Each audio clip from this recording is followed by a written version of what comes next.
On this edition of Early Look, I'm going to be previewing the UFC 292 welterweight main card fight between Geoff Neal and Ian Garry, which takes place at UFC 292 in Boston at the TD Garden. Don't want to be missing this one at all. Going to be an awesome matchup. And if you never watched a show before, I basically go through a bunch of stats, a bunch of different intangibles, and then I give you my pick at the end. Some of the stuff may have relevance, it may not, but it's just fun to debate different things going into a big fight like this. And at the end, let me know who you're picking in this fight and if you agree or disagree with some of the points I've made here today. Let's do a quick tail of the tape like we normally do on this one. Geoff Neal, you can see 32 years old. Ian Garry, 25.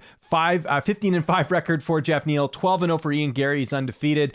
5'11" for Geoff Neal, 6'3" for Ian Garry. He'll have a height advantage there. 75-inch reach for Geoff Neal, 74 for Ian Garry. So Neal with a slight reach advantage. Let's start first with Geoff Neal, who's been more of a mainstay in the UFC, and talk a little bit about his career, shall we? So you can see it there. Geoff Neal, like I mentioned there on the stats, he is he is 32 years old, going to be turning 33 in August 28th, actually. So before this fight, so a week after this fight, basically, he'll be turning 33. He's the number 8th ranked welterweight. He's got 9 knockouts, 2 submissions, and 4 decisions. He is 15-5 overall, like I mentioned.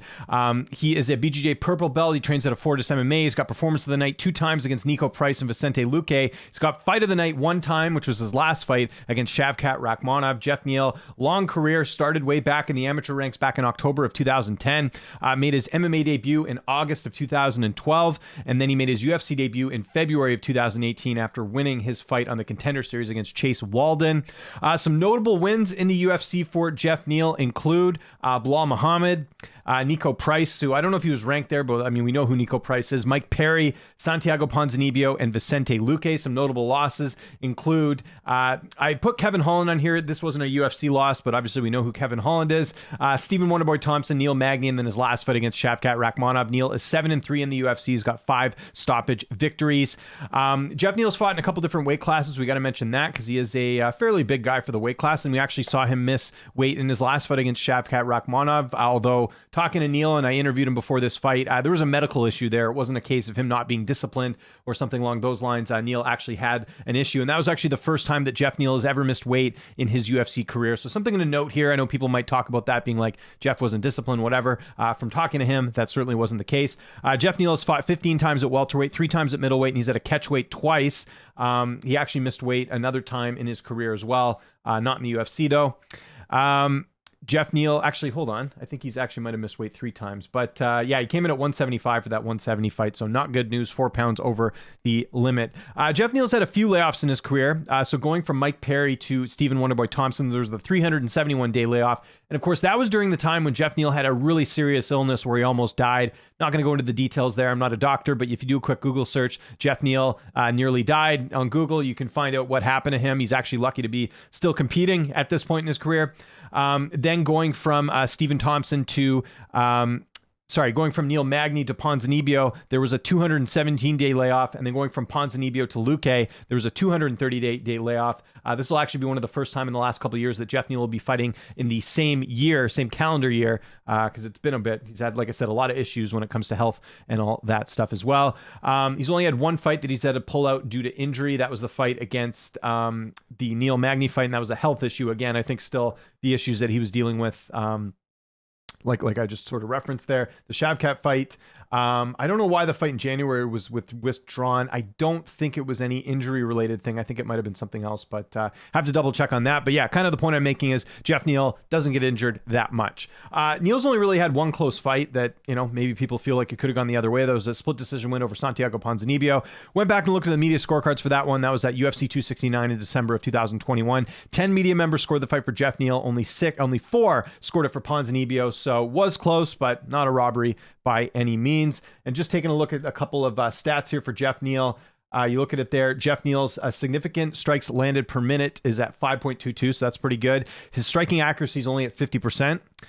His striking defense is at 58%, just doesn't get hit a ton. And then his takedown defense is at 87%. So I don't know. I don't think Ian Garry's going to try and take this to the ground, but if he did, 87% is pretty solid there. And his takedown average is .51, so he's not a guy that's looking to shoot a takedown very often. So that's pretty much everything you need to know about Geoff Neal. Again, ranked number 8 in the welterweight division.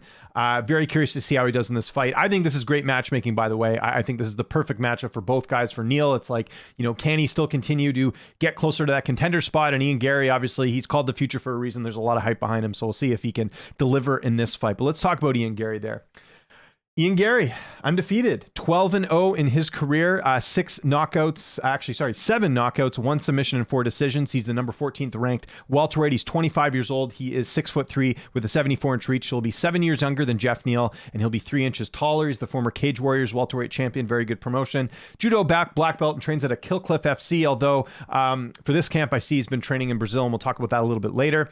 Made his amateur debut way back in November of 2017. Made his MMA debut in February of 2019, his pro debut. And just to give you an idea of how much more experience Geoff Neal has, Geoff Neal had just defeated Bilal Muhammad in the UFC a month prior to Ian Garry making his professional debut. So just keep that in mind when you're talking about UFC, debuts and all that. And Neal actually had he had 13 fights in his career. Geoff Neal had 13 fights by the time Ian Garry had made his pro debut. And then by the time, so Neal just got in the UFC in November of 2021 when he fought Jordan Williams. Neal had 7 UFC fights at that point. So again, just pointing out the experience gap between the two of them. Ian Garry's only had one notable win. Let's get real here. It's Daniel Rodriguez. That was his last fight. Very impressive victory, finishing Rodriguez in the very first round. The first knockout loss for Daniel Rodriguez in the UFC. So very nice feather in his cap after that. Garry, like you can see there, 5-0, 3 stoppages. And he hasn't had any layoffs. Training, I talked about that there. You can see him working with Charles Oliveira in Brazil here.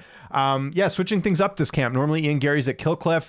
Maybe that would have been the better option because there's a couple opponents that he would be able to, or it's a couple of training partners he would be able to train with that have fought Geoff Neal, including Shavkat Rakhmonov. Although I don't think Shavkat's there right now particularly, but curious to see what type of camp we have. And got to mention this since we're on his Instagram already. There's Ian Garry wearing the mugshot of Geoff Neal, adding a little bit of spice to this fight, so to speak.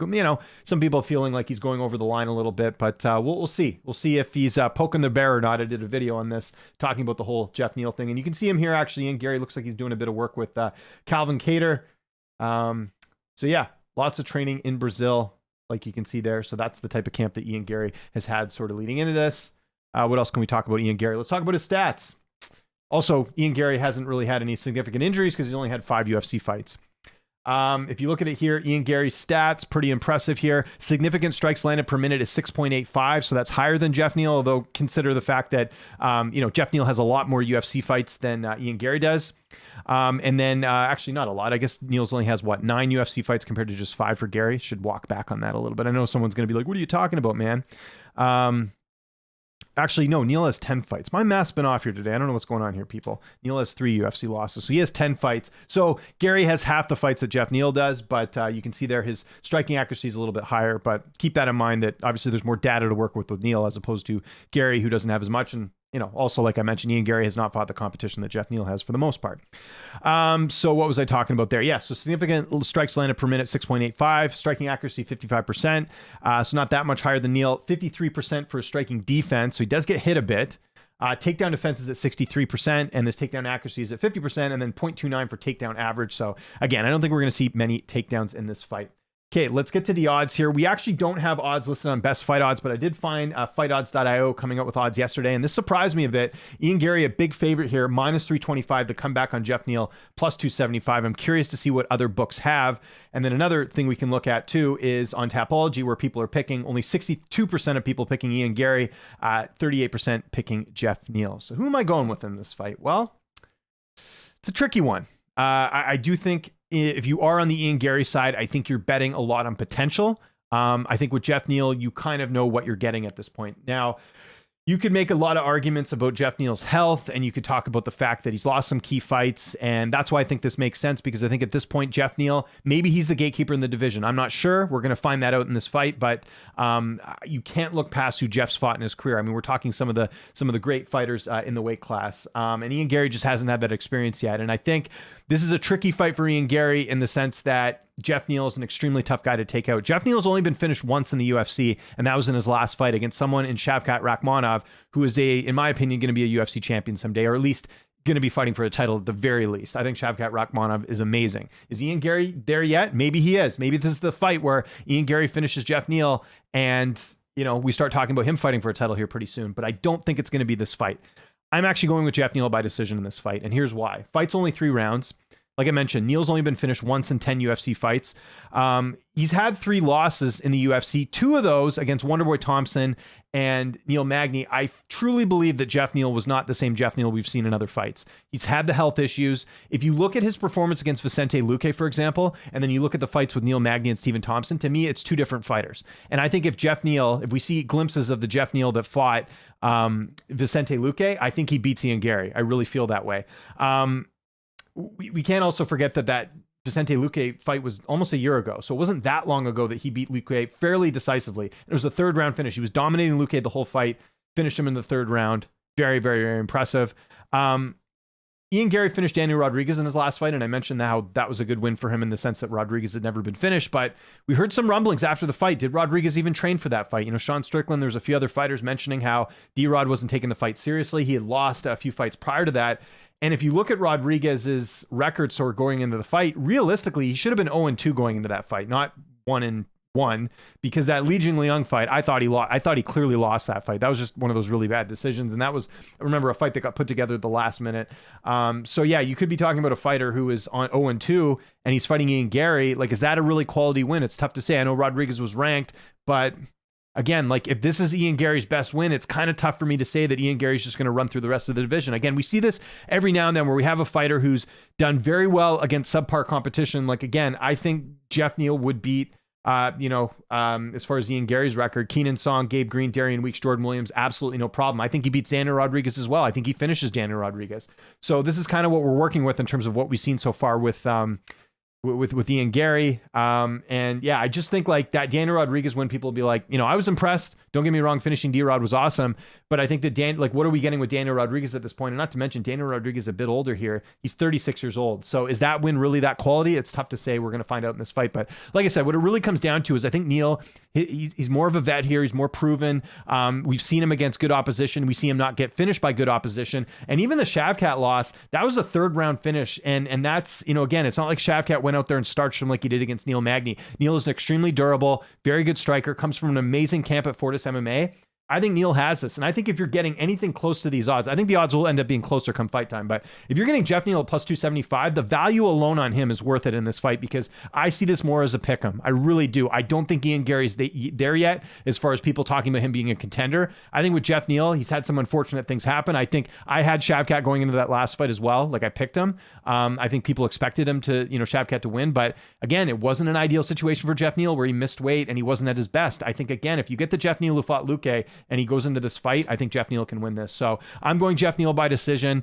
Let me know what you think as far as your pick, because I know there's going to be a lot of people saying, hey, Ian Garry's the future. He's going to destroy Geoff Neal. I get that. He's got a big fan base. People are calling this guy the next Conor McGregor. I understand all that, but I can't bet on potential in this possibility here. I have to go with the fact that, like I said, I think with Geoff Neal, I don't think there's any signs of a decline. He's, turning 33 this year. That's not that old. You know what I mean? Like Neal's in the prime of his career right now. And I think with Garry, I think it's a bit too much of a step up here, but we'll find out obviously at UFC 292. So let me know what you think in the comments, who you're picking. If there's any other fights you want me to preview that are coming up here pretty soon, let me know in the comments. Follow me on Twitter, TikTok, Instagram, @Lynch on Sports. I'm James Lynch. Thanks so much for watching, and I'll see you next time.